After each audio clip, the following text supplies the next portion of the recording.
हमारी संस्कृति, हमारे संस्कार सदा रहें हमारे साथ। सब्सक्राइब करें तिलक।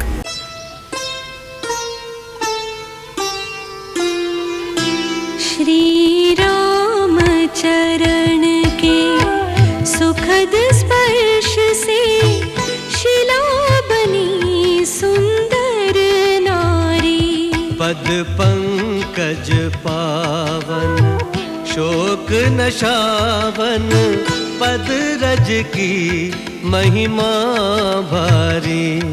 मैं नारी पावन,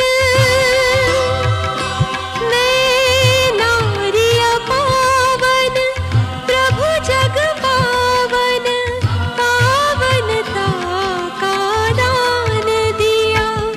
जो त्रिभुवन पूजित लक्ष्मी सेवित, उन चरणों में स्थान दिया।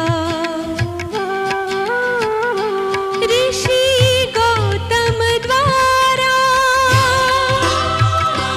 ऋषि गौतम द्वारा श्राप जो पाया, श्राप वही वरदान हुआ।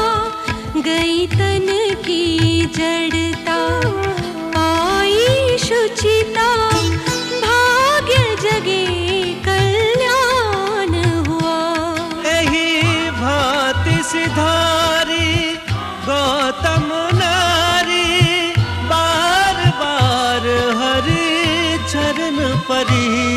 जो अति मन भावा सोई बर पावा, गई पति लोक आनंद भरी।